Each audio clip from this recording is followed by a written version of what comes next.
shaken to the core. The Queen has had to make that choice between the crown or a family member. And it's something that, if you are not strong enough, it will tear you apart. Told by America's #1 royal source. We have incredible relationships, incredible access. We often know something is going to happen before the rest of the media does. You're going to hear revelations that you've never heard before. Harry and Meghan wanted to turn their public life into a private life.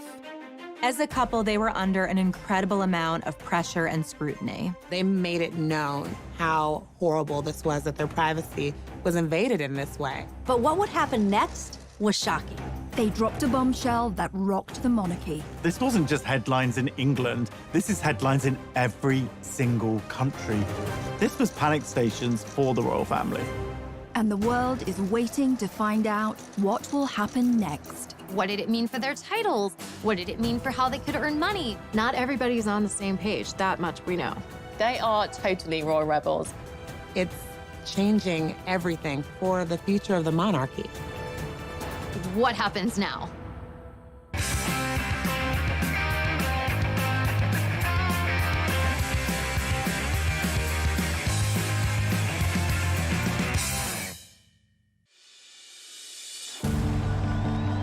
How does a girl born and raised in California end up meeting and marrying a royal prince?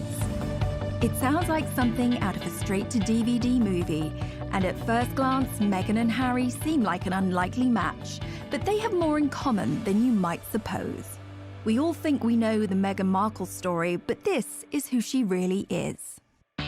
Meghan Rachel Markle was born 5,000 miles away from Prince Harry in California. People readers are obsessed with Meghan Markle because she was just an ordinary American girl. She grew up in Los Angeles in quite a regular family. She lived an ordinary life in many aspects. She was born to Thomas Markle and Doria Ragland. Meghan's dad actually worked in the entertainment industry. He was the lighting director on shows like Married with Children. And her mom had a bunch of different jobs. She was a yoga instructor and she was a social worker. I think her parents each brought different life experiences to her childhood and to raising her, and Meghan was really adored. When Meghan was born, she stepped into a pre-made family. She had an older stepsister, Samantha, and brother, Thomas Markle Jr., from her father's previous relationship. It was a blended family, and one of the sweet stories from her childhood that she shared is that she had coveted a Barbie doll set that was called a Heart Family. And it came in a white version and a black version. Her dad actually went, unbeknownst to her, bought both sets and then mixed them so that it looked more like her family. It just goes to show how cherished Meghan was by her parents and how much they wanted her to feel proud of her biracial heritage. However, a happy life for this blended family was short-lived. By the time Meghan was 6 years old, Thomas and Doria's relationship had come to an end and divorce followed, although it wasn't as acrimonious as some of the stories you may have heard. When Meghan first came on the scene, the royal scene, there was some really nasty speculation and headlines about Meghan's rough childhood, where she'd grown up, and really, frankly, racist approach to that. And it couldn't be further from the truth. They did everything they could to ensure that her childhood remained as loving and stable as possible, encouraging her creativity, making sure she was getting the very best education she could. In LA, Meghan attended the Little Red Schoolhouse and was soon writing to the very big White House. Yes, at the tender age of 11, she had already started campaigning for women's rights. When she was just 11 years old, she saw a dishwashing detergent commercial on television. It was by Procter & Gamble, and she felt it was very sexist. The gloves are coming off. Women are fighting greasy pots and pans with Ivory Clear. And Meghan said to her parents, why does it say women? Don't men also wash dishes? So her dad actually encouraged her to write a letter to Procter & Gamble, which she did, and the result was incredible. They actually changed the commercial to people across America. that got Meghan her first kind of national attention, and she saw that her voice mattered. Write letters and send them to the right people, and you can really make a difference for not just yourself, but lots of other people. As a teenager, Meghan attended the Immaculate Heart High School, an institution known for its liberal arts and drama courses. You know, Meghan always really wanted to be an actress. Even when she was in school, she was in her school plays and musicals. She was very popular, and she just sort of lit up the stage. After she graduated college, she was determined to make it as an actor. She had to start somewhere, and in 2006, she took a job as briefcase girl on the game show Deal or No Deal.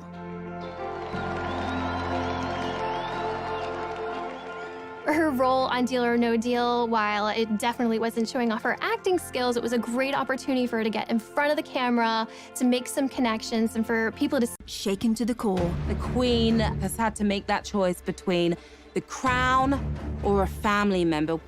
And it's something that, if you are not strong enough, it will tear you apart. Told by America's #1 royal source. We have incredible relationships, incredible access. We often know something is going to happen before the rest of the media does. You're going to hear revelations that you've never heard before. Harry and Meghan wanted to turn their public life into a private life. As a couple, they were under an incredible amount of pressure and scrutiny. They made it known how horrible this was, that their privacy was invaded in this way. But what would happen next was shocking. They dropped a bombshell that rocked the monarchy. This wasn't just headlines in England. This is headlines in every single country. This was panic stations for the royal family.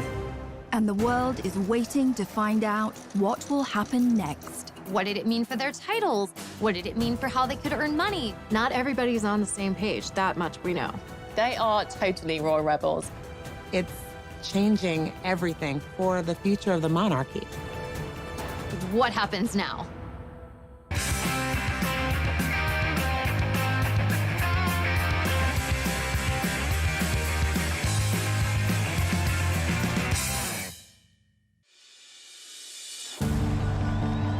How does a girl born and raised in California end up meeting and marrying a royal prince? It sounds like something out of a straight-to-DVD movie, and at first glance, Meghan and Harry seem like an unlikely match, but they have more in common than you might suppose. We all think we know the Meghan Markle story, but this is who she really is. Meghan Rachel Markle was born 5,000 miles away from Prince Harry in California.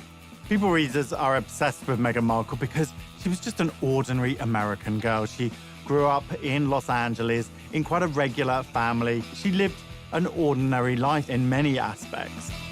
She was born to Thomas Markle and Doria Ragland.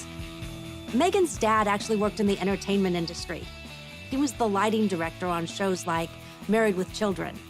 And her mom had a bunch of different jobs. She was a yoga instructor and she was a social worker.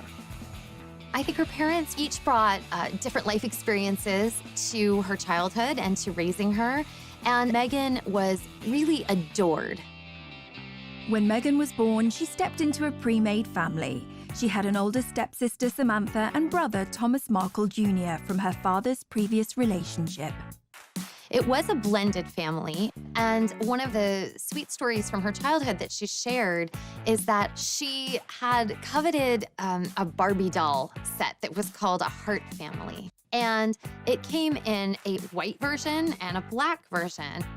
Her dad actually went, unbeknownst to her, bought both sets and then mixed them so that it looked more like her family.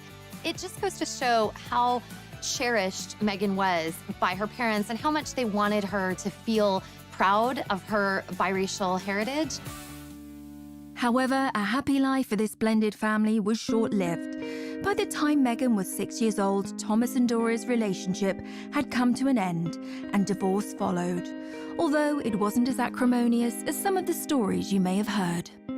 When Meghan first came on the scene, the royal scene, there was some really nasty speculation and headlines about Meghan's rough childhood, where she'd grown up, and really, frankly, racist approach to that. And it couldn't be further from the truth. They did everything they could to ensure that her childhood remained as loving and stable as possible, encouraging her creativity, making sure she was getting the very best education she could. In LA, Meghan attended the Little Red Schoolhouse and was soon writing to the very big White House. Yes, at the tender age of 11, she had already started campaigning for women's rights. When she was just 11 years old, she saw a dishwashing detergent commercial on television. It was by Procter & Gamble, and she felt it was very sexist. The gloves are coming off. Women are fighting greasy pots and pans with Ivory Clear. And Meghan said to her parents, why does it say women? Don't men also wash dishes? So her dad actually encouraged her to write a letter to Procter & Gamble, which she did, and the result was incredible. They actually changed the commercial to people across America. That got Meghan her first kind of national attention, and she saw that her voice mattered. Write letters and send them to the right people, and you can really make a difference for not just yourself, but lots of other people. As a teenager, Meghan attended the Immaculate Heart High School, an institution known for its liberal arts and drama courses. You know, Meghan always really wanted to be an actress. Even when she was in school, she was in her school plays and musicals. She was very popular, and she just sort of lit up the stage. After she graduated college, she was determined to make it as an actor. She had to start somewhere, and in 2006, she took a job as briefcase girl on the game show Deal or No Deal.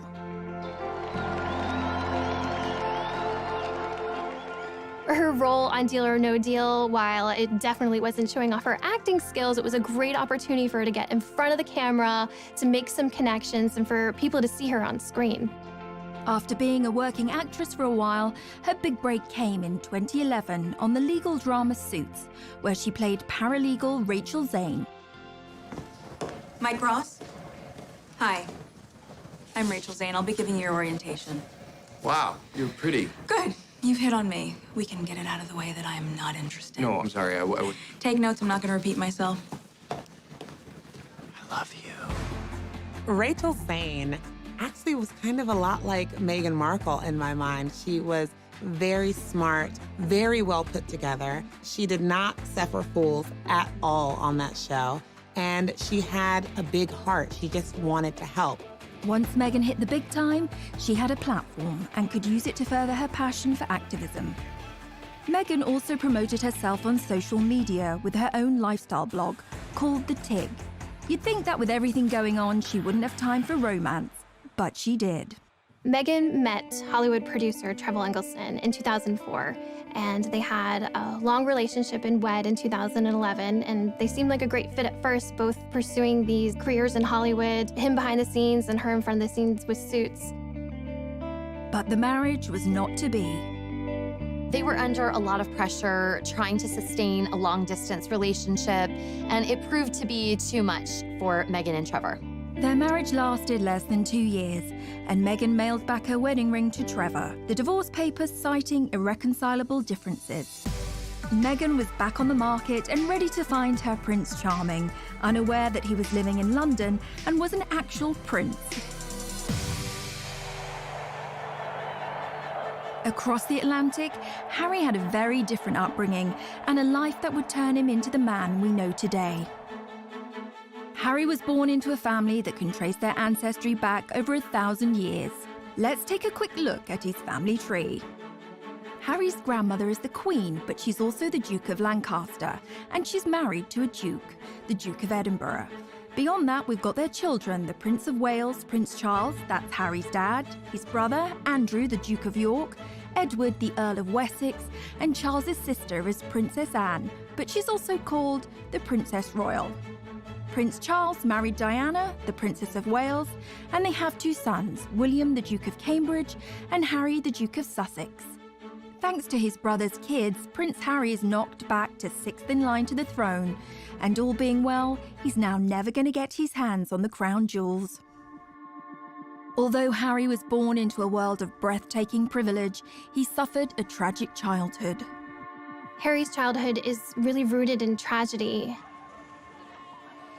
His mother was killed when he was just 12 years old when she was chased by paparazzi in Paris. And so he had to deal with that tragedy at such a young age, which definitely affected him for life.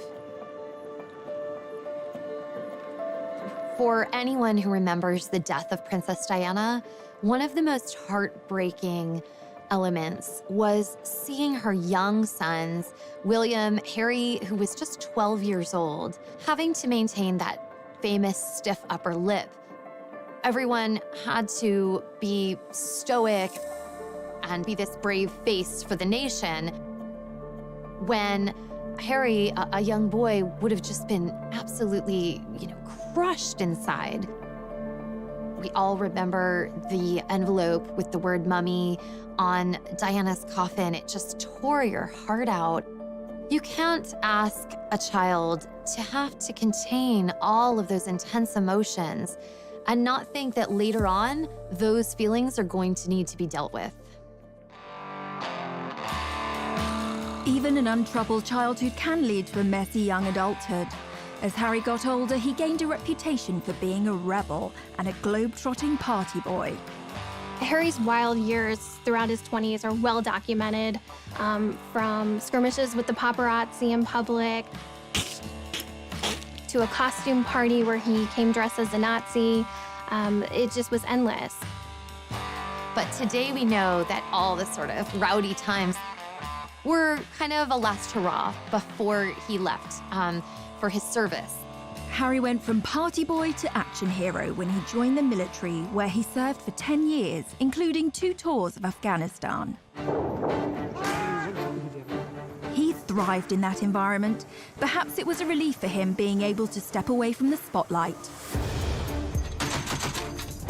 He was a particularly skilled Apache helicopter pilot and gunner and rose to the rank of captain. During the military, he was able to get out of the public eye. He was able to be one of the guys. And that really allowed him an opportunity to blossom in a way that he hadn't when he felt a little bit more repressed in the royal family. This is when we really began to see Harry coming into his own. And, watching him fly helicopters in his camo, this is when he starts to kind of rise as maybe the most sought-after bachelor in the world. Harry was always a big hit with the ladies, and some of his romantic liaisons have been with businesswoman Chelsea Davy and British model Cressida Davis, who is actually a descendant of King Charles II.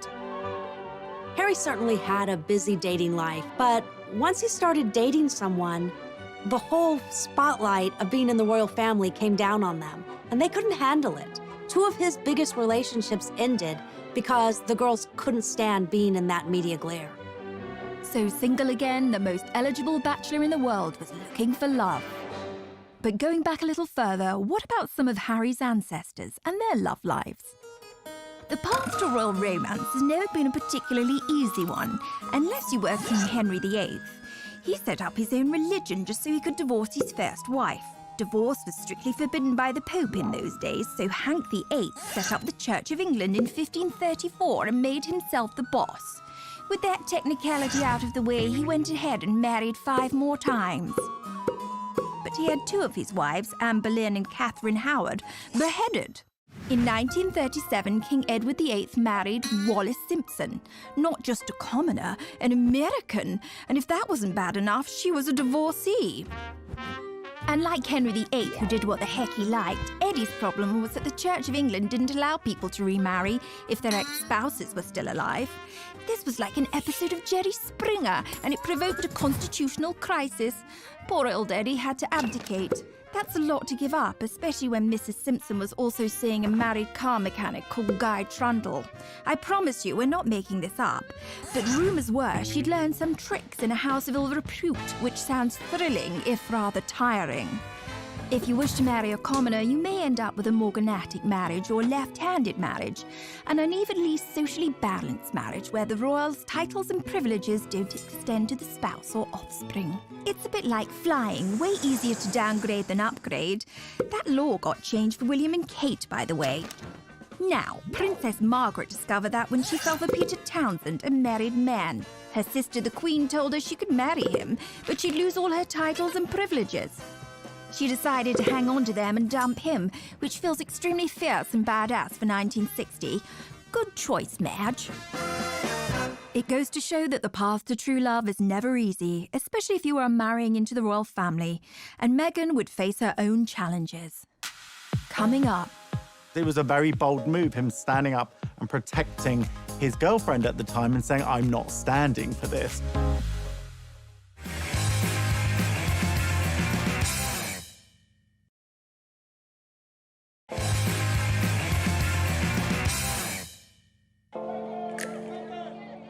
So how did this love story begin between Meghan and Harry? Well, it wasn't through a dating app. Instead, they were set up the old-fashioned way. Harry and Meghan met through a mutual friend in July 2016, and they had a blind date at an exclusive members club in London. I didn't know much about him, and so the only thing that I had asked her when she said she wanted to set us up was, I had one question. I said, well, is he nice? And it seems the stars aligned. Hello, I'm world-famous astrologer Angel Idealism. I have cast what's known as the Davidson chart of Harry Windsor and Meghan Markle. In essence, you take two individual astrological charts and you mesh them into one chart and you interpret it as one chart. What's interesting, while I'm looking at Harry's chart, I wouldn't automatically say, oh, here's a royal. Saturn is where we have approach avoidance. I want it, I don't want it. I'm gonna eat that muffin, I'm not gonna eat that muffin. So he has it on his power seat, and Saturn rules authority figures. So he's yes, no, yes, no, yes, no. I wanna be an authority figure, I don't wanna be an authority figure. Meghan Markle, with loads of sparkle. So she does have Venus in Virgo, which is a difficult Venus position. Venus in Virgo is, I love you, comma, but your feet are stinky. I love you, comma, but I know you're a royal, but could you not be? You know, they're so bloody good together because Harry is a Virgo. And of course, Meghan has Venus in Virgo. So when somebody's Venus is on your sun, it's like you meet and it's love at first sight. So it's all or nothing, do or die. A yes is a yes, a no is a no, a maybe is why the heck we still talking. They are quite naturally a revolutionary coupling. After a handful of dates, things moved quickly, and Prince Harry invited Meghan to accompany him on a trip to Botswana in Africa. Classic fourth date move. We camped out with each other under the stars. We spent, she came and joined me for 5 days out there, which was absolutely fantastic. So then we were really by ourselves, which was crucial to me to make sure that we had a chance to get to know each other. Yeah. Harry and Meghan were doing real-life Sleepless in London and Toronto at the time. Meghan's living in Toronto, where she has this busy career on Suits. Harry, of course, based in London. Like anyone knows, long-distance relationships aren't easy, but they found a way to make frequent trips to see each other as much as possible. For the first few months of their dating life, they were able to enjoy their secret love affair away from the glare of the media. But their relationship leaked out on October the 31st, 2016, with news Harry was dating an American actress. There's a misconception that because I have worked in the entertainment industry that this would be something I would be familiar with. But even though I'd been on my show for, I guess, 6 years at that point, and working before that, I've never been part of tabloid culture. I've never been in pop culture to that degree and lived a relatively quiet life. The British tabloids were incredibly harsh to Meghan. They used racially tinged language to describe her. They felt like she was a money grabber, a social climber, that she was doing this to be famous. The treatment of Meghan echoed how his mother Diana had been harassed and hunted by the press, but this time he was in a position to do something about it. The royal family is famously tight-lipped when it comes to talking about stories in the media, but on the 8th of November 2016, Kensington Palace issued a statement that showed Harry's true feelings and anger at the situation. That was one of the first signs, really, that Harry wasn't like the other royals, that he was not going to be put in a box and to just accept what the situation was. It was a very bold move, him standing up and protecting his girlfriend at the time and saying, I'm not standing for this. But also, Meghan was in love. She was going to do what she had to do to be there for him and to kind of deal, because you could tell this was not something that was taken lightly for her either. she took this relationship very seriously, which is clearly why she stuck around. Away from the headlines, this starry-eyed couple kept moving forward. Meghan and Harry's first public appearance on the world stage was at the Invictus Games, an international sporting event set up by the Prince for injured soldiers. They walked in to the stadium hand in hand, and it was clear that this was someone special in his life, and he was making it known to everyone. The couple were totally at ease with each other and very natural. We saw early on just how happy they were together, and part of that was through how they were breaking royal protocol. They would touch hands, we would see a little PDA, and all of that was so relatable and approachable and just made us root for the two of them that this was gonna work. Soon, Meghan started reprioritizing her life. She shut down her social media site, The Tig. She walked away from Hollywood, which kind of had the hands of the palace saying, okay, if you're gonna be a princess, then we need to get all of these things in order. After weeks of anticipation, the world finally got the news they had been waiting for. On November 27th, 2017, Meghan and Harry announced their royal engagement. It was official. The couple, thrilled and happy to be engaged, greeted the media as a united front at the official photo call at Kensington Palace. Was it romantic? They walked out in Buckingham Palace to a place called the Sunken Garden. This was a garden that was really special. It was a favorite spot of Harry's late mother, Princess Diana, so it was a nice homage to her, a nice way of including her in the moment. You could just really feel the love radiating off of them. And it was the first moment that we saw the ring. So it was a beautiful, enormous diamond ring. The center stone is from Botswana. And then the two outside stones were from Princess Diana's collection, so including Harry's late mother in this moment. They released a beautiful set of photos that were really stunning, but even then, some of the press point out things chipping away at Meghan, pointing out ridiculous things, that she wasn't wearing tights and this wasn't following royal protocol, which is just kind of ridiculous and archaic.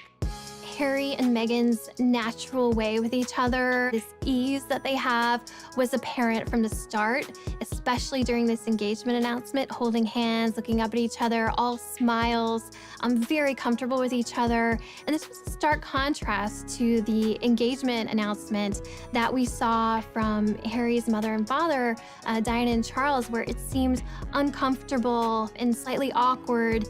Can you find the words to sum up how you feel today, both of you? Difficult to find the right sort of word, isn't it, really? Just delighted and happy.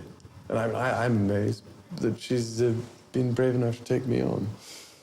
And I suppose in love. Of course. Whatever in love means. And while he must have endured a refreshed grief as he reflected on his mother not meeting Meghan, he said that they would have got along smashingly. They'd be thick as thieves, without question. I think she would be over the moon, jumping up and down, you know, so excited for me. But then, as I said, would have probably been best friends with Meghan. She's with us. I'm sure she's with us, yeah, you know, jumping up and down somewhere else. Coming up. Meghan and Harry's wedding was like a wedding that the royal family had never seen before. This was like more glamorous than the Oscars.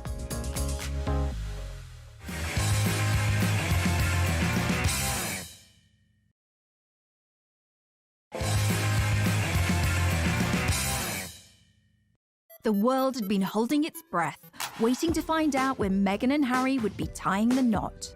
It was finally announced that the couple would get married on May the 19th, 2018. A royal wedding is the ultimate in pomp and pageantry.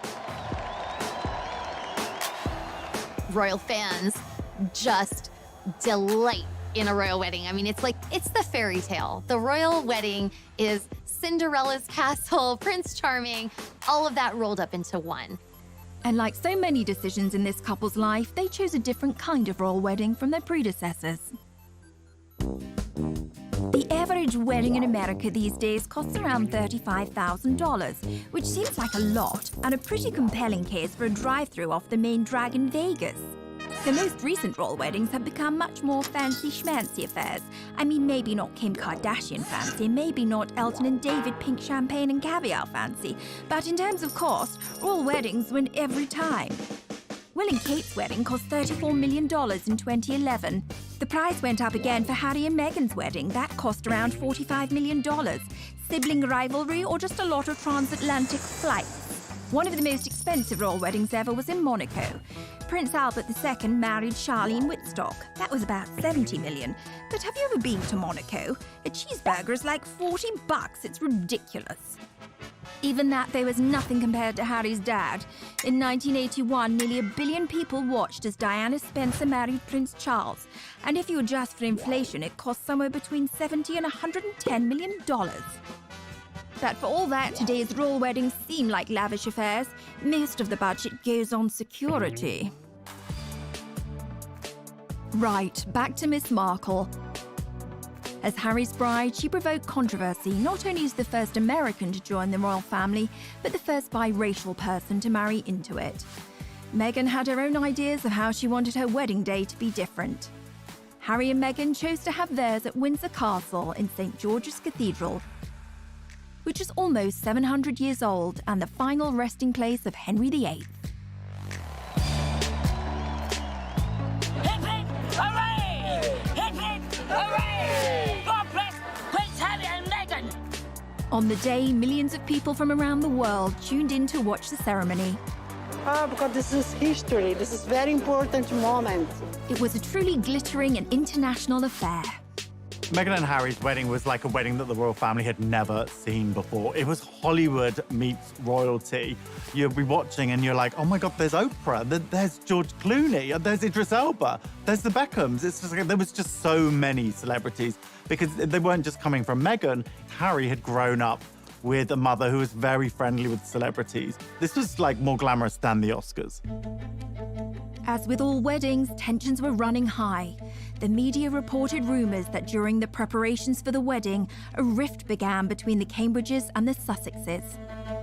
There was reportedly one dust-up between Meghan and Kate during a fitting for Princess Charlotte's little bridesmaid dress, where they had a disagreement and Kate ended up in tears. And of course, we have to keep in mind, this was very soon after Prince Louis was born. A source explained that Kate was still very emotional. There had been a lot of stress around the wedding and around the planning.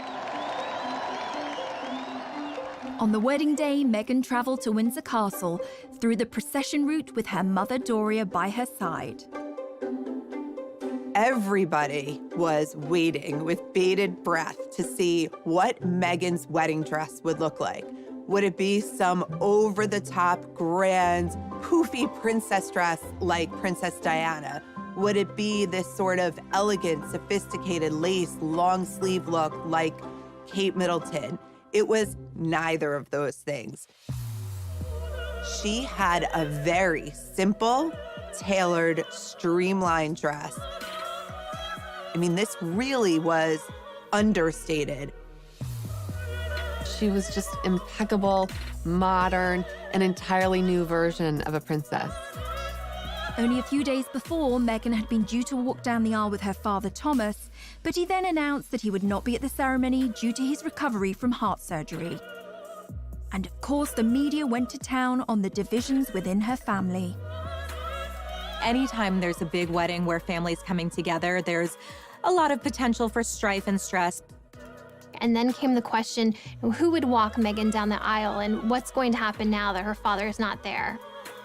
She made a real groundbreaking move in deciding to walk the first steps by herself, which really showed that this was a strong, independent woman who was making the decision to step into this life on her own. And then she was greeted by her father-in-law, future King of England. Prince Charles stepped in to walk Meghan partially down the aisle. There's no greater compassion and love for a future daughter-in-law than to take her by the hand to lead her to Harry to get married. I think a lot of people, even for those of us at People Magazine on staff watching, felt like, how is she so calm? You know, she was almost preternaturally serene.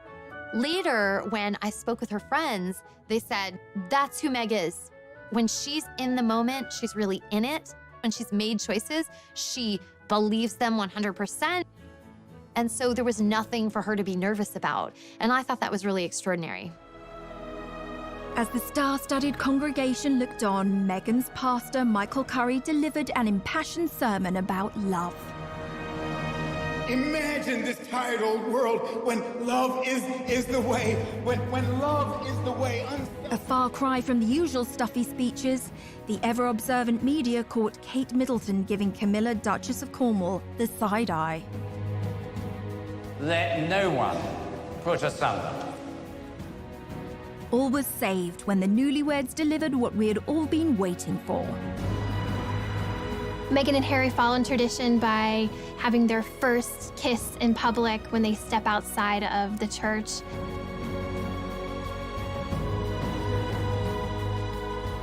It was really the sort of like big PDA moment between the couple. The crowd went absolutely wild. It felt like it could just be your friend's wedding and they happened to be really in love, but it happened to be something that millions of people were watching. So it was that authenticity and that genuine love that really came across, just as all of their other public moments had brought.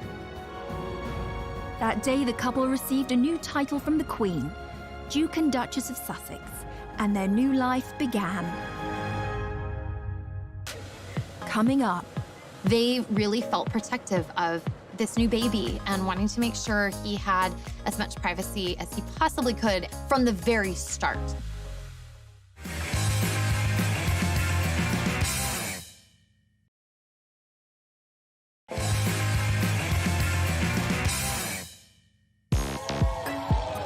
The start of Harry and Meghan's life was exciting, and as newlyweds, they moved into Kensington Palace, right next door to Will and Kate. In the summer of 2018, Meghan and Harry are settling into newlywed life. She's stepped into not only a new family, but a whole new country. So they're just kind of established in their footing as a married couple. Meghan had done a great job being accepted into the royal family, and even the usually reserved Queen took a shine to her new granddaughter-in-law.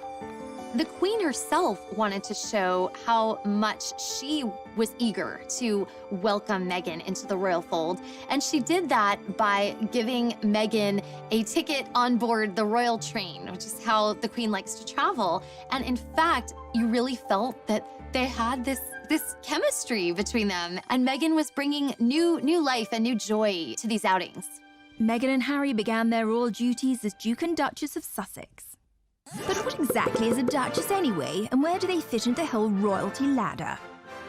So, according to tradition, or Henry VIII, you have a god at the top of the heap, well, Natch, then an emperor, then a high king or queen, then a king or queen, then come your archdukes, grand princes and princesses, grand dukes and duchesses, then come your crown prince, and I mean, we're really climbing a long way down the ladder here, aren't we? After all them come duke and duchess. Fun fact, Meghan could actually be a duke. This isn't anything to do with which bathroom she uses. A woman can be called Duke too. What about Harry, though? Well, he's a Duke of Sussex and also Earl of Dumbarton and Baron Kilkeel. The Duke and Duchess titles are kind of like a wedding present from the Queen. Here you go. I wasn't sure which toast you wanted, so I got you Hampshire instead. The annoying thing about being Duke or Duchess of Sussex is there's no duchy or territory of Sussex. Whereas Charles, Harry's dad, is Duke of Cornwall and also gets the Duchy of Cornwall, which literally means if you live in Cornwall, he could well be your landlord. Although it won't be him coming and fixing your broken toilet, but he does get the cash from owning it. Unlike Cornwall, there's no Duchy of Sussex and therefore no cash. So, they don't get the cash, and guess what else Meghan doesn't have? Legal custody of her son Archie. According to a law from 1717, the Queen actually has governance over all the royal sprogs, including Will and Kate's. You might think it doesn't really have any relevance today, but apparently decisions like which members of the royal family are allowed to get on the same plane, yup, the Queen makes that call. Back to the couple's first royal tour of Australia, Tonga and New Zealand. Meghan and Harry were an instant hit with the public. And this is where we get to see Meghan shine. And there was a lot of echoes of Princess Diana in terms of her really bonding with people, with children, with a lot of the locals, giving speeches, which is something we hadn't seen Kate do before with such ease. Meghan was compared to Diana in another way as a world fashion icon. Diana led the way in setting trends in the world of fashion. Back in the 80s, everybody wanted the Diana cut, and she occupied a fashion arena that included Audrey Hepburn, Jackie Kennedy, and some of the other most stylish women in history. When Princess Diana was alive, she was, without a doubt, one of the most photographed women in the world. Diana brought an innate glamour and this beauty to the royal family. It took them from royals to pretty much celebrities, all because of her and just this endless interest and curiosity in all things Diana. In 2019, Meghan was named the most powerful fashion icon, and the term the Meghan effect was coined. Like most people, I love Meghan Markle's style. We like to say at People that everything Meghan touches turns to sold. And that's because when Meghan wears something, it translates into mega sales for the brand. In one of those tours, she actually wore a bag by Strathbury. The second she wore this bag, it sold out in 11 seconds. The Duke and Duchess of Sussex were in the honeymoon phase. The tour of Australia kicked off with some bombshell news. The couple arrived into Sydney telling the world that they were expecting their first child. It was the most exciting way of kicking off a royal tour. This is a moment that the public, the entire world was excited about. Anytime there's a royal wedding, you wait for the announcement about the royal baby. This was massive news in the royal world, and for fans, I mean, it was almost too much to process. It was all happening at once. At the same time, we also noticed that Meghan and Harry are wanting to kind of put up the walls because they really felt protective of this new baby and wanting to make sure he had as much privacy as he possibly could from the very start. Weeks before the baby was born, Harry and Meghan announced they intended to keep the plans surrounding their child's birth private. It was never announced where Meghan planned to give birth. This was a major change from Kate's birth plans.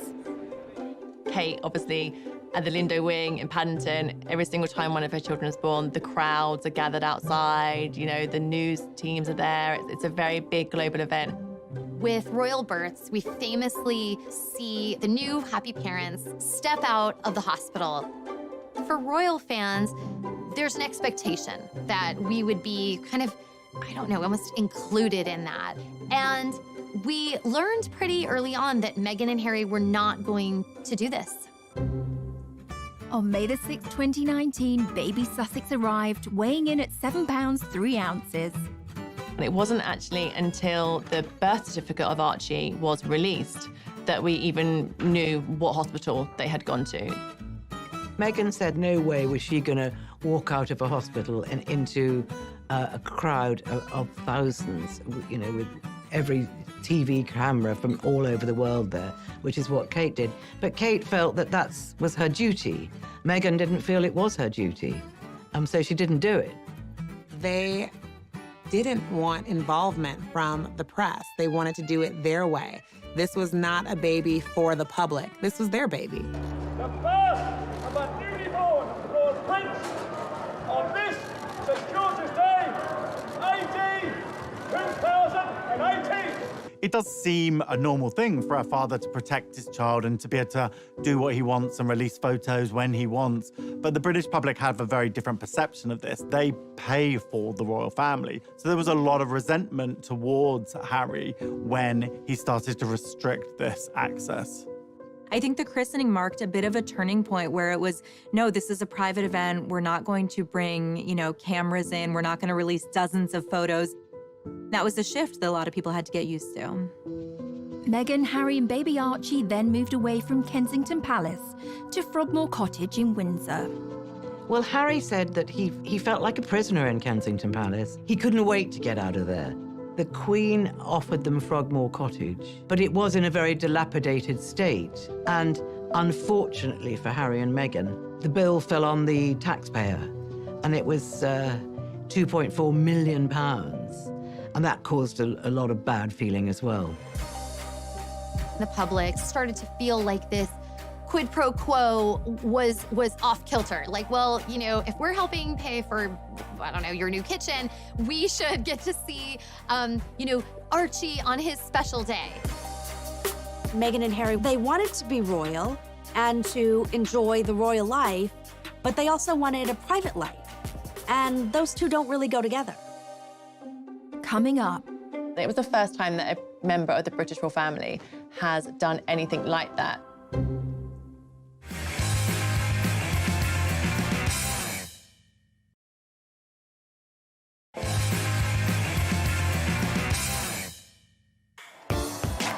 There's more to being royal than cutting ribbons and waving. There are very strict rules and protocols that must be followed. My name is Micah Meyer, and I'm the founder of Beaumont Etiquette. My training is very formal. It was done in London under a former member of the Queen of England's household staff. I think there's this heightened level of fascination when we all saw Meghan Markle marry into the royal family. We were like, wait, a real average person can become a real royal? In our minds, we just saw her go from A to B, but that definitely wouldn't have been the case. She would have been, you know, practicing in royal aids, would have literally guided her throughout the entire process. Behind the scenes, she had to basically, in essence, join a royal training camp of how to become a royal. For instance, when you're addressing the Queen, she is Her Majesty, and after that it's just ma'am, rhymes with jam. And it's always a curtsy, especially in public. Meghan, we saw it for the first time on TV, we were cheering her on, and the lower and the deeper her curtsy went, the more confident she became. And so we can see her confidence in her training kind of evolve.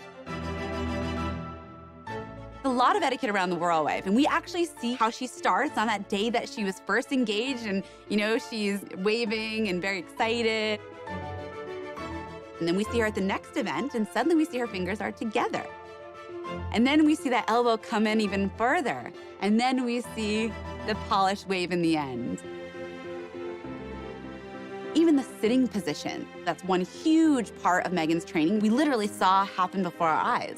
We see the old Meghan, and she would have one leg crossed over the other and her ankle kind of out and you know, flapping about in a very casual way, which is very comfortable. As she becomes a royal, we see her training go into effect. That first big event where she's sitting next to the Queen, she's using this new technique. She has one over the other, toes pointing forward, and it's so tight. It's almost like there's a rubber band from her knees to her ankles. And if you tried to slip a little credit card in between her legs, good luck. You wouldn't have gotten it through. You can imagine how intimidating that first session of afternoon tea with the Queen must have been. Holding a teacup is actually even harder than it looks. You actually pinch your fingers together through the teacup, and then you use your middle finger underneath it. And if you want to support the teacup, you can use 2 fingers like the Duchess of Cambridge does at the very bottom. Knowing what she went through, how fast she went through that training, that's not typical for a royal. And she really did a good job. But Meghan hasn't always been so obedient, and when she started tearing up the royal rulebook, her newly universal adoration and shine began to fade. One of the ways that we see Meghan and Harry start to bend some rules, maybe even start to break some rules, was when Meghan guest edited Vogue. Unlike previous royal princesses' involvement with Vogue, Meghan didn't just pose for the magazine. In fact, she didn't put herself on the cover. She celebrated women around the world who are doing extraordinary things. It was called Forces for Change and it included interviews with everyone from Jane Fonda to Greta Thunberg. It was the first time that a member of the British royal family has done anything like that. This move was seen as too political by some critics who saw this as kind of an inappropriate royal role for her and not what we had been used to seeing. There's an interview between Meghan and Michelle Obama, and Michelle Obama gives her some advice about how to handle fame and the royal family. Usually, you don't get outside advice. The palace is what gives you the guidance that you need to go forward. That didn't really go over well with some people. Yet again, Meghan was feeling the backlash from the world around her.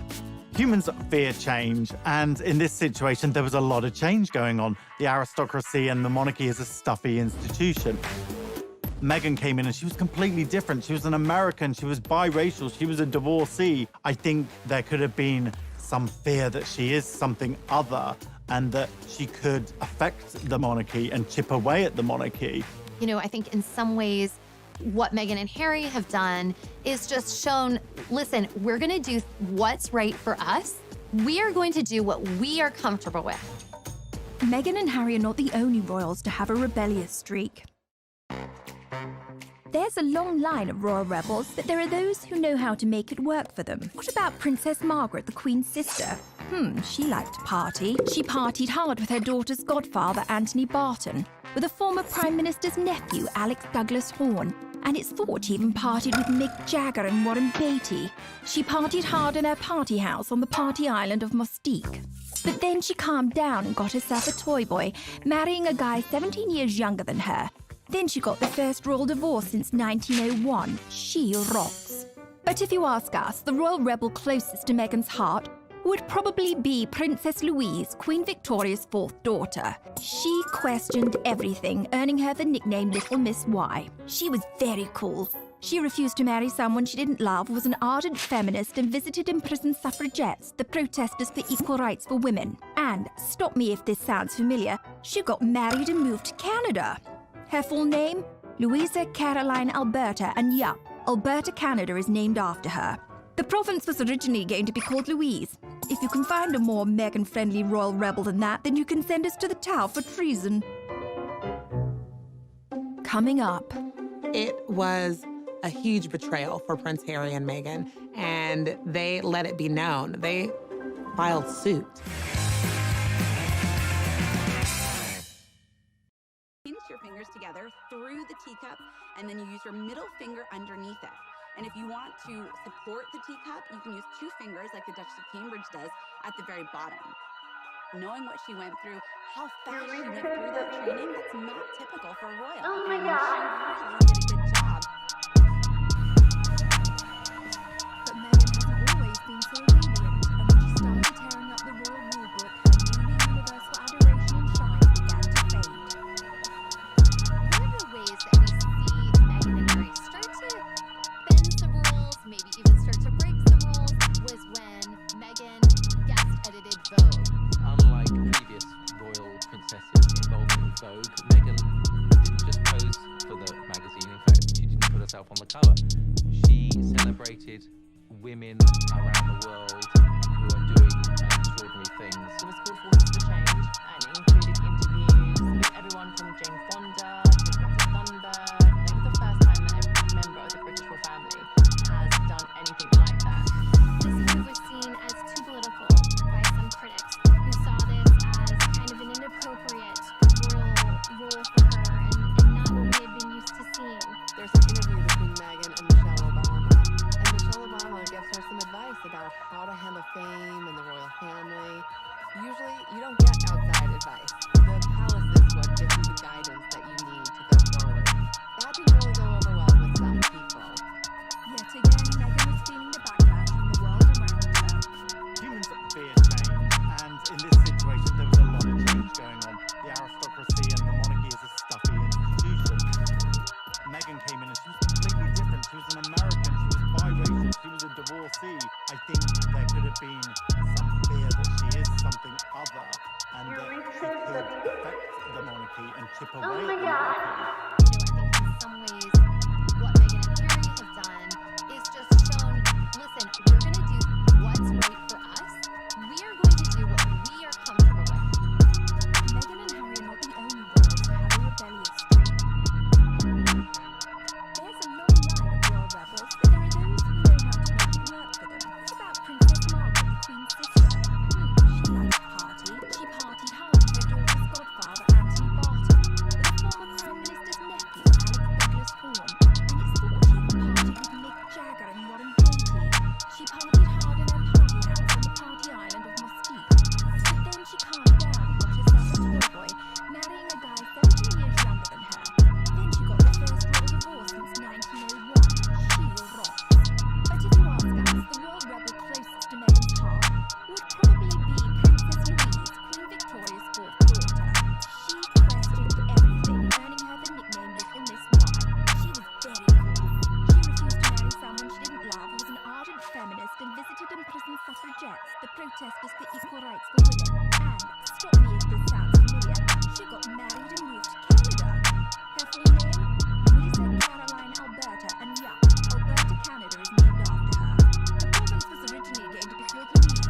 If you can find a more Meghan-friendly royal rebel than that, then you can send us to the Tower for treason. Coming up. It was a huge betrayal for Prince Harry and Meghan, and they let it be known. They filed suit.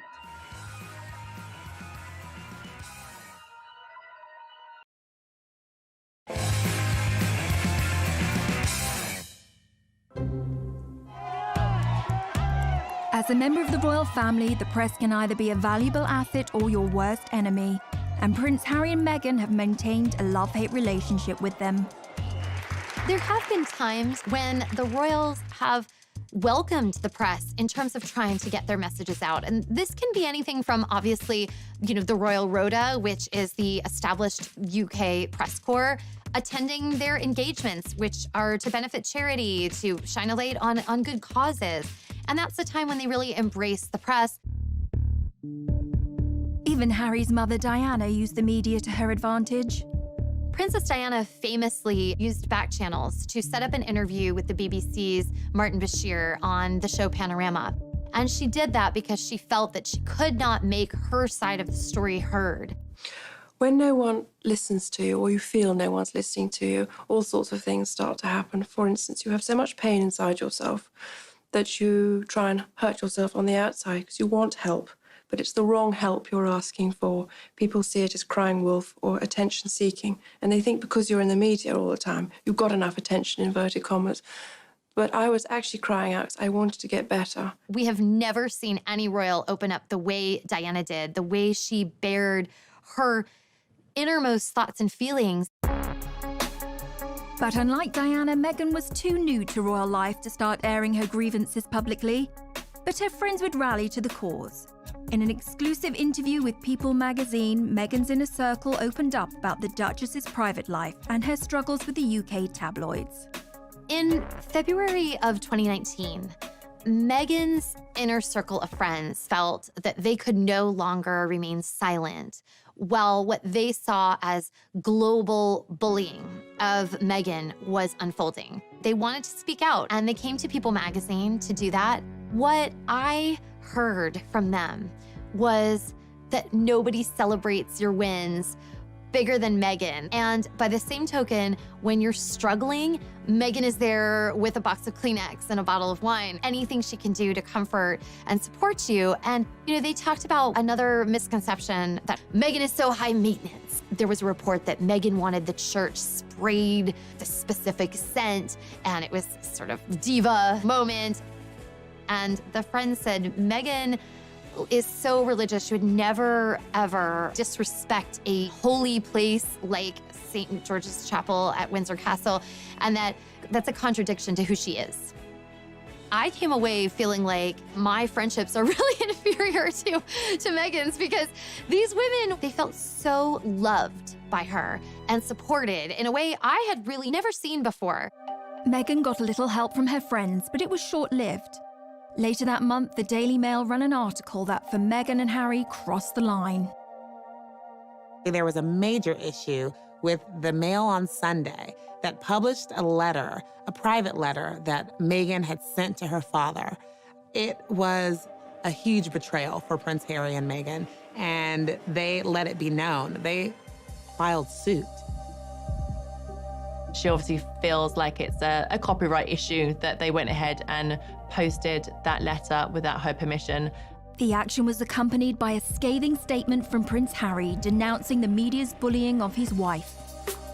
This clearly goes back to his anger and his hurt at how his mother was treated. Days later, Prince Harry sued the owners of The Sun and Daily Mirror for allegedly hacking his voicemails. They're both very much taking a stand against the UK press, against the tabloid intrusion that they feel has completely compromised their ability to have a private life. So who are the tabloids?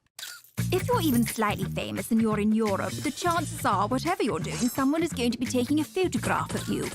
They're pretty aggressive with how they get their scoops. A famous scandal was Squidgygate. A British newspaper got hold of a recording of Princess Diana and her close friend James Gilby speaking on the phone.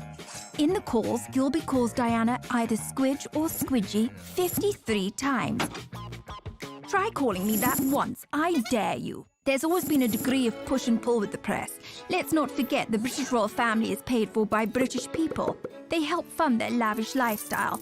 So what the royals get up to is very much in the public interest. Now, poor Meghan has felt the sharp end, and the coverage of her life in Kate Middleton's is astonishing.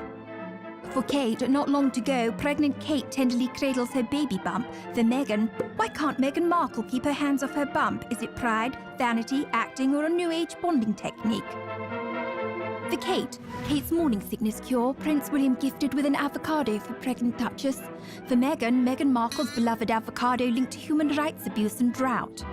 One thing's for sure, pics of the royal family mean cash, so watch out for that long lens, Meghan and Harry. Coming up. People were saying, is this gonna work out? Are they gonna be able to stick this out? Because it's not looking good.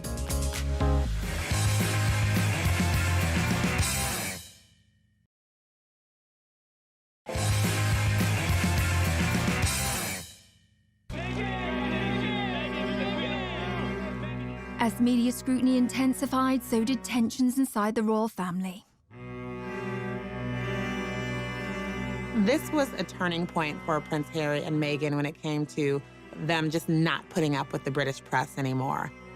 You would think that, you know, the royal family would step out and make some sort of decree or something in their support, and it didn't happen. And you start to see not only the shift between Prince Harry and Meghan and the press, but a little bit of a shift between them and their family. There were some tensions going on behind the scenes. I think what happens with any family is that an outsider, someone else comes in, they marry a member of the family, and the dynamic changes. Things were maybe not as copacetic as they seemed. Things were sort of strained. People obviously looked into a lot of this, and what appears to be at the root of it is a division between the brothers, William and Harry. Tensions between Harry and William had apparently been growing for some time. What had happened is Prince William had confronted his brother in the run-up to Meghan and Harry's wedding. He just questioned him about, do you think she's the right girl for you, effectively? Is she the right person for this job? That went down badly with Harry. We understand was obviously quite angry. Harry never forgot that. That started a rift that had only deepened. They were never able to really heal from that initial disagreement. Harry and William have always had a particularly unique bond as siblings. Let's explore the brothers' relationship a little bit deeper. William and Harry were born just over 2 years apart. They were close as children, and as they grew up in a family where roles and status mean everything, it was inevitably going to put a strain on even the tightest brotherly relationship. In royal circles, children are often referred to as the heir and the spare. The eldest is destined to be king, while the younger one can end up feeling a little redundant. For William to take a leap like Harry's would be almost unthinkable. He has a lot of skin in the game. He's going to be the freaking king after all. But the pressure on him to stay would be impossible to resist. Harry, by contrast, as the spare, has a little more wiggle room. One thing's for sure, they're both dealing with massive adjustments to their lives, so it's anyone's guess what the brothers' relationship will look like moving forward. Meanwhile, Kate and Meghan were dealing with their own issues. I think we all wanted Meghan and Kate to be best friends because we love Kate and we love Meghan, and it was, okay, now we have two of them. But they're so different. They grew up completely different, and they have different roles now. So when they didn't really seem to become best friends, people started thinking that they were frenemies. And the tabloids went crazy, setting them up against each other. Any new mom can understand the value of calling a girlfriend and having someone over to help you out and figure out this new role as a mother. And Meghan was very isolated. She was starting anew without the support system that most of us have when we enter this new chapter of our lives. So you had Meghan having trouble settling into royal life. Kate is not able to necessarily be that support. And Harry and William not talking very much anymore. So the two couples became estranged. It was on a tour to South Africa that Harry and Meghan seemed to finally reach a breaking point. When they were in South Africa, they recorded a documentary with ITV, and it was really the most personal we've ever seen Harry and Meghan be. They had a film crew following them, and this really was the first time that they were honest about how they felt. They did an interview with Tom Bradby, who is a TV journalist. He has, over the years, become quite close to Harry and become a sort of spokesperson for Harry. And he interviewed them, and Harry was amazingly open. You're living in this goldfish bowl, the interest is huge, the pressure is great. I mean, do you want to talk me through the last year and where you're at? Look, part of this job and part of any job, like everybody, means putting on a brave face and turning a cheek to a lot of this stuff. But again, for me and for my wife, you know, of course there's a lot of stuff that hurts. They felt that they were in isolation, and they also felt that they had no support when it came to all of these things that they were uniquely dealing with. Another huge moment in that documentary was where Meghan spoke out about how she was feeling. You could tell that she had been struggling in her role as a new royal and as a new mom. It's obviously an area one has to tiptoe into very gently, but I don't know what the impact on your physical and mental health of all the pressure that you clearly feel under. I would say, look, any woman, especially when they're pregnant, you're really vulnerable. You add this on top of just trying to be a new mom or trying to be a newlywed. And also thank you for asking, because not many people have asked if I'm okay, but it's a very real thing to be going through behind the scenes. I think Meghan was really sending a message direct to camera saying, I need help here. This is a difficult situation. When she says not a lot of people have asked if I'm okay, she's not really referring to the public or fans who support her. She didn't feel members of the royal family had asked if she was okay. People were saying, is this gonna work out? Are they gonna be able to stick this out? Because it's not looking good. The Sussexes were looking for a happy and authentic life, and they needed to find a solution, however drastic. Coming up. When Harry and Meghan made this announcement, the world was stunned.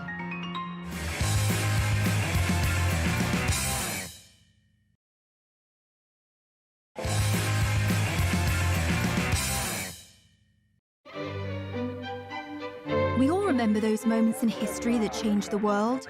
The first moon landing. The assassination of John F. Kennedy. The first time we saw Kermit the Frog's legs. So weird.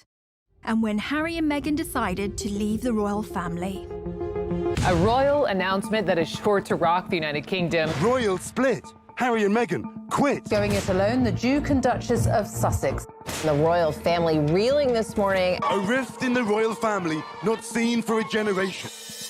I remember exactly where I was when I heard the news that they were leaving. I was sitting in my office at People. I think I was just running around the office, going from office to office, saying this is going to be the biggest story of a decade. I feel like we were in a meeting and we were like, wait, what? The rest of the royals didn't even know until 10 minutes before they put this statement out. On the 8th of January 2020, a statement was released from the Duke and Duchess that they were stepping down from royal life. They did it on social media, of all places. So right away, we were kind of all scrambling to keep up. It's on Sussex Royal, and is there gonna be more coming? And who's gonna answer the questions? I can't even imagine the chaos in the palace on that day. The poor queen, she's 93 years old, and now this. One of her favorite grandsons now stepping back from royal life, and what does that even mean? News like this usually goes through the royal communications team, goes through the queen. There is a long list of steps you take before this goes out to the public. So why did Meghan and Harry hastily make this announcement? I think part of this rush decision on their part was because the story had actually already been leaked to the Sun newspaper. They were running it the following day, and from what sources tell me, they were forced into releasing their own statement. Harry and Meghan felt that when the news leaked to the Sun newspaper, they had no choice but to try and get out ahead of it. So suddenly this train had completely left the station and everyone was kind of struggling to keep up. I think it was a bad decision on Harry and Meghan's behalf to rush out this document without checking with the royal family. You don't change your decision-making and go against the Queen just because some scrappy journalist in London is saying that they've got a story. There had been rumours that Harry and Meghan had been in discussions with members of the royal family about leaving the monarchy, but this surprise announcement was a stunning reveal for all parties involved. It is a bit of a soap opera. But I mean, quite frankly, the things that have happened recently, you couldn't write it. You can hardly imagine how difficult that talk must have been between Harry and Meghan about what they were going to do. They've put Archie down to sleep, and they are trying to figure out how to walk away from one of the most important families in the world. Meghan and Harry have not been the only royals to drop a bombshell. Being royal is a high-stakes game, and if we look to the past, Meghan and Harry are not alone in causing a few royal eyebrows to be raised. Good old Chuck and Cammy, Charles and Camilla, first met in 1971, but waited 34 years to get married. In that intervening time, Charles married and divorced Princess Diana. There was an infamous moment when they were asked, "And are you in love?" Diana replied, "Of course," and Charles drawled, "Whatever love means." 15 years later, it was all over. In the meantime, Camilla had married and divorced Andrew Parker Bowles. But they didn't exactly wait until their wedding night to hook up. They were still married, but it was to the reported approval of Camilla's first husband, who knew all about it. In fact, a recording of a phone call between Charles and Camilla got leaked, which is far, far beyond what you might call a bit saucy. We'll let you look that one up for yourselves. This is a family show, people. So in the grand scheme of things, Harry and Meghan's bombshell seems pretty tame by comparison. The media, having felt kept at arm's length, went into a frenzy. The British press and social media very quickly coined the phrase Megxit, which is really quite misogynistic. It's blaming the fact that Meghan and Harry are leaving the royal family on the woman. The British press is always blaming Meghan. They've done that from the beginning. Whatever Meghan and Harry do that they don't like, it's Meghan's fault. From a tabloid media standpoint, Meghan became the focus of she's the one driving this decision. But anyone who really knows Harry knows that he has expressed a desire to step away from royal life from the beginning. There were times in his 20s where he kind of lamented at this role that he's in and hinted at that he would love to have a life outside of the royal family. So if anything, he's the one propelling this decision, and Meghan's supporting him. I think we know now this is a decision they made as a couple. They're very much a family unit. You know, we know they have a great relationship and that they're doing things that they think are best for their entire family. This had to be something that really weighed on them. But what must have weighed on them more was what they had been through for them to make the decision to leave the royal family, to leave the Windsors. I mean, it's a dream for so many people. And they decided to just walk away. Coming up. Something like this could bring down the monarchy. This was panic stations for the royal family.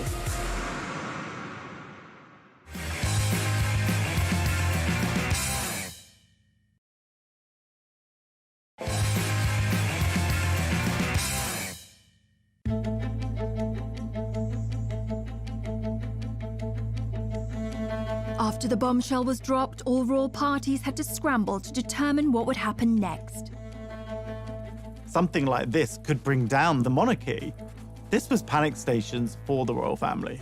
Buckingham Palace did release a statement, and I think this was a big shock to the world. It was obvious from that statement that they weren't on the same page. The discussions are still ongoing. We know they are expressing an interest to do this, but all the details haven't been worked out yet.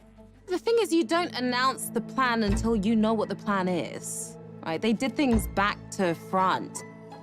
By now, Meghan had already gone to Canada, and 93-year-old Queen Elizabeth had to spring into action and implement damage control for the monarchy.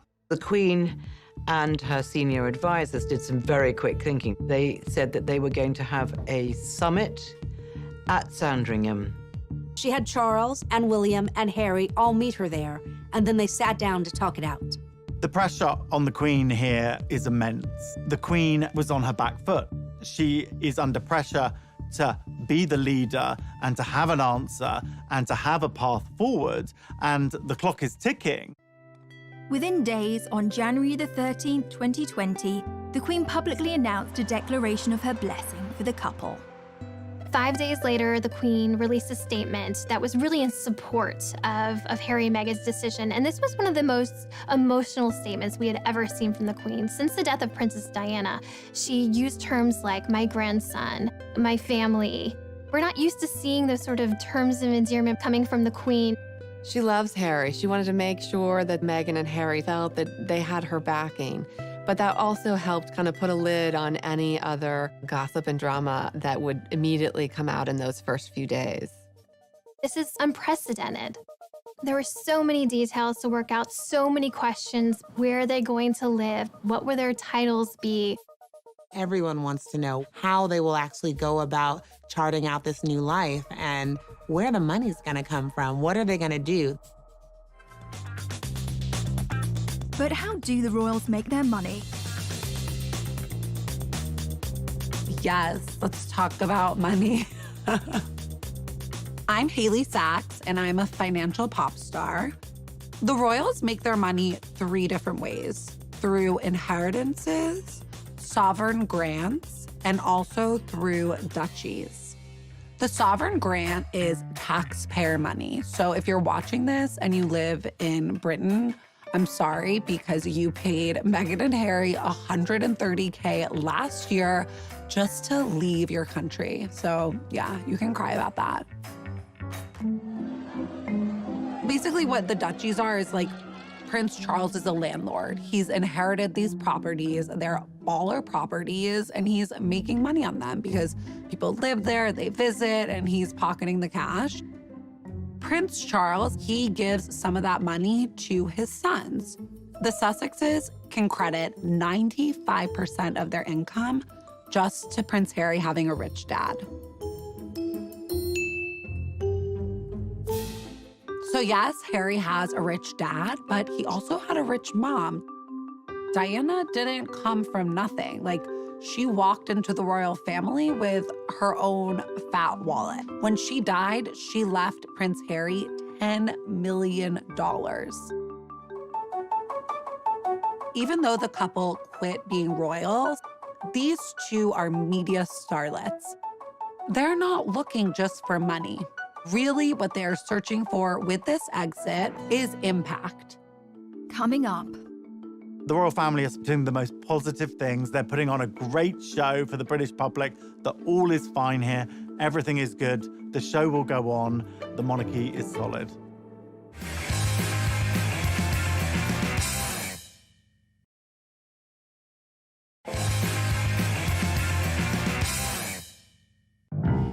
While Meghan was busy unpacking her Suits DVDs in Canada, it was back to business for the royal family.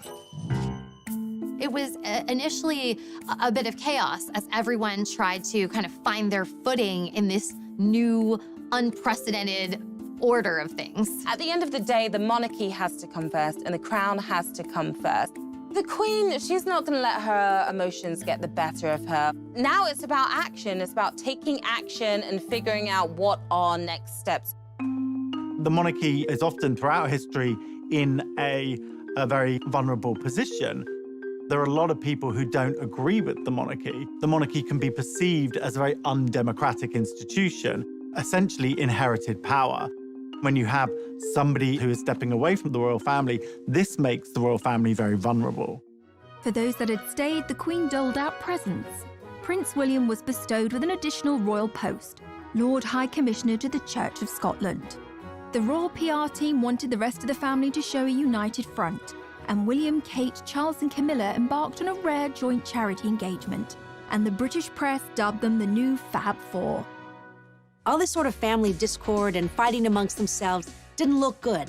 So the Queen wanted to fix this up. She has Charles and Camilla and Kate and William all at her beck and call to come out and present a united front as this is the royal family. We're still here for you. The Duchess of Cambridge was also being kept busy on a tour of the UK to promote her work with childhood development. Kate has really stepped forward. She just gave her most illuminating interview that we've ever heard from her. You know, it was a podcast, a very modern format, where she talked about the challenges of motherhood, the challenges of being pregnant.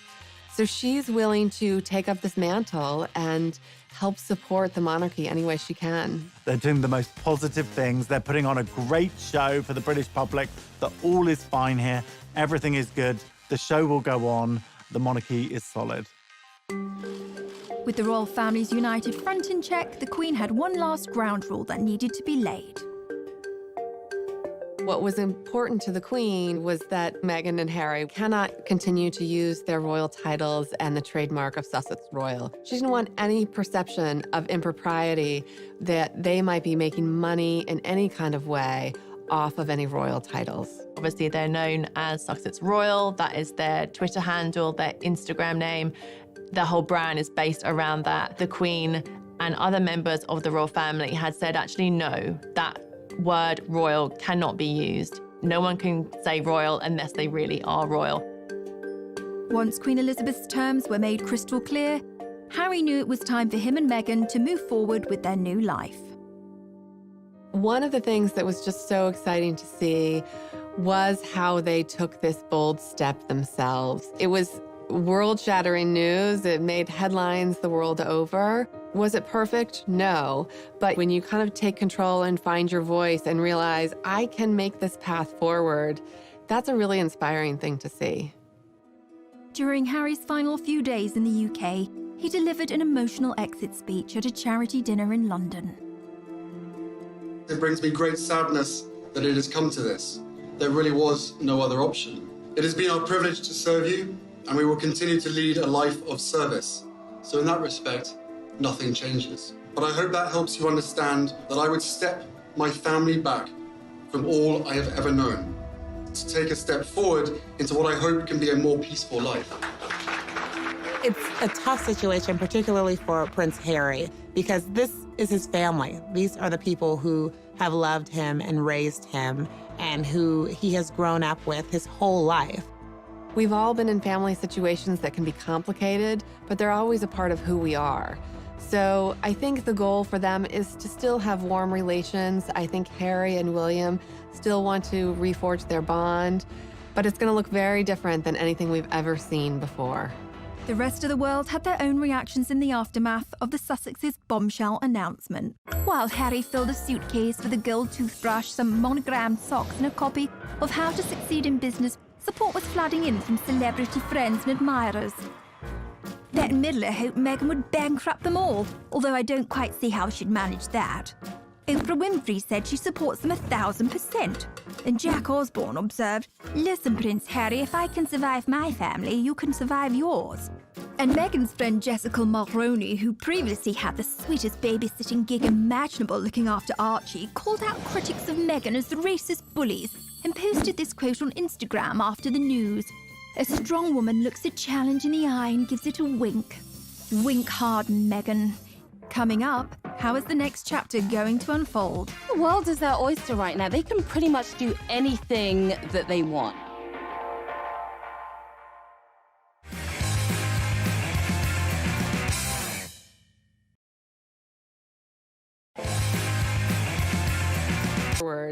That's a really inspiring thing to see.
Prince Harry joined his wife Meghan in Canada to start their new unprecedented post-royal life.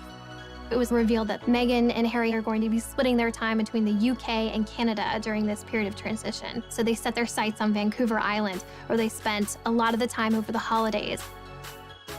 Life in Canada was pretty peaceful for the most part compared to living in London. They were in a friend's $14 million mansion in Vancouver Island, taking a lot of walks with Archie, spending a lot of family time together, doing yoga, being as healthy as they possibly can be. Canada is somewhere that Meghan's very familiar with. She used to film in Toronto. But I think it's a place that she felt safe. This wasn't the spotlight of London, and they just needed somewhere calming, somewhere that they could get their thoughts together and really also heal their mental health, I think. So what are the predictions for the couple's next steps? It's brand new territory for them to be trying to find a way to basically earn money. And, you know, when you are the Prince of England and the Duchess of Sussex, it's like you have to earn a lot of money in order to keep up that lifestyle and to live independently. It's gonna be a really interesting road ahead.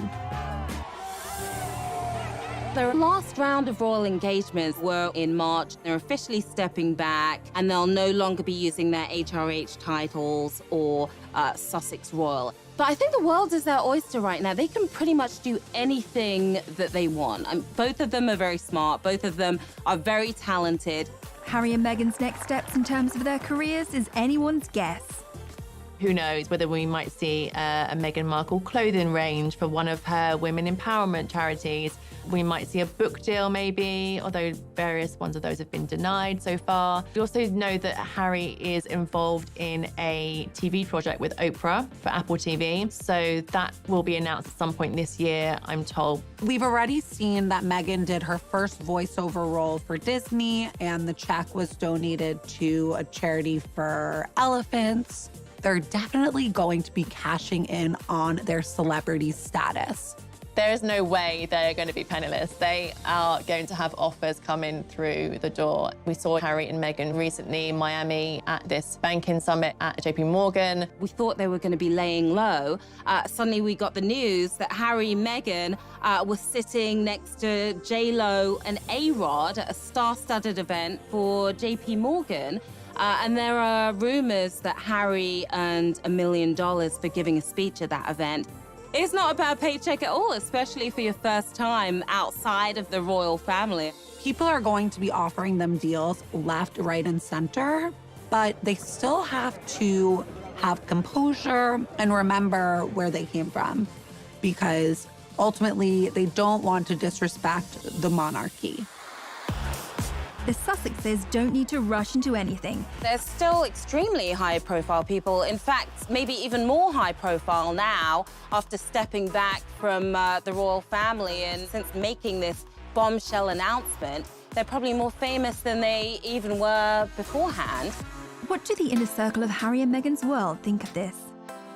Since Meghan and Harry have stepped away from their role as senior members of the royal family, what we are seeing is a completely new chapter, and really, as one source told us, uncharted waters. What Meghan's friends feel is that she's going to put her family first. She's going to put her son first. Her life as a mom is so important to her. And if everyone is chattering around her about, but what about this? But she shouldn't have said that. She shouldn't be here. She shouldn't be there. That's something she's going to push out of her mind. I think an important thing to understand is that Meghan and Harry don't feel beholden to some of the rules that would govern William and Kate, who are in line to be future king and queen. We were told by a friend of Harry's that Harry the royal and Harry the person are two very different figures. And Harry the person wants to thrive. And I think that Meghan's friends and Harry's are completely supportive and thrilled for them, because it was hard to watch them feel so suppressed. Meghan Markle and Prince Harry have left Canada, reports People magazine. So People magazine has been covering the royals really since the inception of the magazine for decades and decades. We have incredible relationships.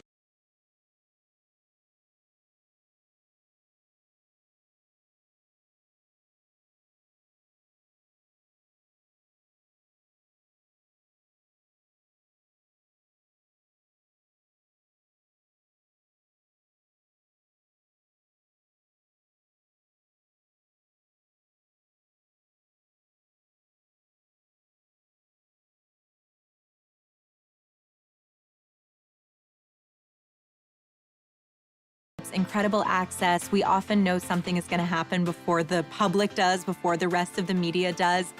Ultimately, Meghan was pulled back to Los Angeles. That's where she launched her career. They are doing everything that they can to create a more peaceful life for Archie and for themselves and for their own sanity. They knew that they had to do something. We all knew that something had to give. Prince Harry and Meghan Markle got their wish, but they didn't. They are still very much in the spotlight. I mean, there is a huge glare on them. Everyone wants to know what this new life looks like. And I don't think that's going away anytime soon.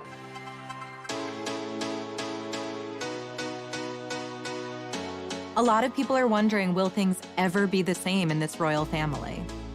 I think we're seeing like a new age of royals, and it'll be really interesting to see what happens with them and how they forge their own path, not just tied to the royal family. Never underestimate what your actions, your choices, and your resilience means to others. They stood up for themselves, and in so doing, they really paved the way for future royals to be able to do that. I mean, their own son, Archie, and William and Kate's children may find that they have more autonomy and freedom decades from now because Meghan and Harry were willing to make the bold move. They have been through so much, and this is a love story. People magazine readers and Americans are really hoping that Harry and Meghan have a happy ending.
people across America.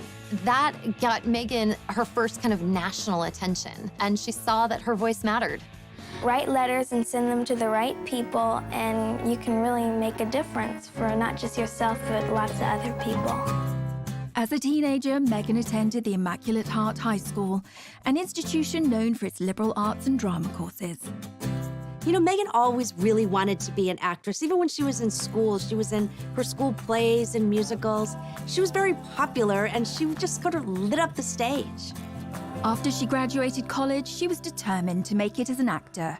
She had to start somewhere, and in 2006, she took a job as briefcase girl on the game show Deal or No Deal.